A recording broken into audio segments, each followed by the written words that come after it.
Ki Hajar Dewantara pernah berkata, mendidik anak kecil itu bukan atau belum memberi pengetahuan, akan tetapi baru berusaha mencapai sempurnanya rasa pikiran. Adapun segala tenaga dan tingkah laku lahir itu sebenarnya besar pengaruhnya bagi hidup batin. Dan sebaliknya, hidup batin itu juga berpengaruh pada tingkah laku lahir. Karenanya, pendidikan anak usia dini adalah pijakan pertama anak di dunia pendidikan dan titik awal perjalanannya dalam berkembang sebagai manusia dan bagian dari dunia. Anak usia dini di rentang usia 0 sampai 6 tahun sangat cepat mempelajari segala sesuatu.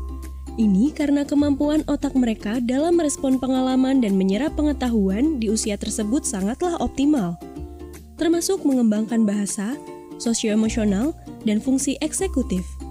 Perkembangan ini sangat dipengaruhi stimulasi yang didapatkan anak, baik di keluarga, di satuan PAUD, maupun di masyarakat.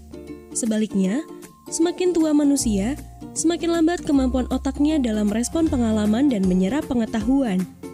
Oleh karenanya, pendidikan anak usia dini atau PAUD sangatlah penting.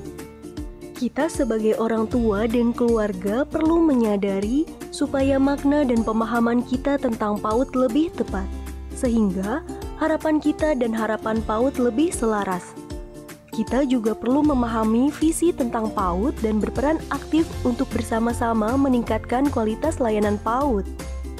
Senang ya kalau di dekat rumah ada PAUD yang bikin anak semangat belajar di sana. Jadi nggak perlu cari PAUD yang jauh dari rumah. Ternyata di PAUD anakku jadi mandiri, senang berteman dan main bersama, tertarik dan jadi suka sama buku bacaan, bisa cerita, lebih bisa mengatur emosinya. Mulai pintar menyelesaikan tugas-tugas sederhana dan bisa cari jalan keluar ketika menemui kesulitan. Dia akan siap masuk ke SD nantinya.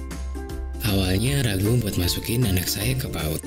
Kayaknya cuman main aja. Ternyata justru bermain itu belajar yang serius buat anak.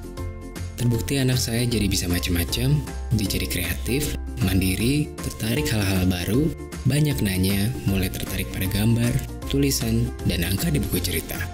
Dan masih banyak lagi kemajuan lainnya. Saya sering komunikasi dengan guru anak saya, Sekar, supaya bisa lanjut mendampingi di rumah.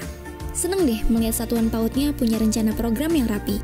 Saya juga aktif terlibat, ikut kelas orang tua, nyumbang makanan untuk program pemberian makanan tambahan, mengelola peminjaman buku cerita, atau kasih ide permainan yang seru tapi bermakna buat anak-anak. Kalau bapaknya Sekar pernah diminta cerita di kelas tentang profesinya sebagai polisi. Satuan PAUD harus berkualitas agar dapat memberi stimulasi yang tepat bagi anak usia dini melalui kemitraan kita sebagai orang tua. PAUD berkualitas menjadi harapan bagi tumbuh kembang anak yang optimal dan holistik. Ternyata di PAUD, anak tidak hanya mengembangkan aspek kognitif, literasi dasar, dan keterampilan sosial emosional, tetapi juga menikmati manfaat non-pendidikan seperti perilaku bersih sehat, perlindungan terhadap hak, keamanan, dan kesejahteraan.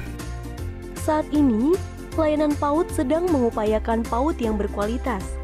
Ada dua hal utama, yaitu proses pembelajaran dan pengelolaan yang berkualitas.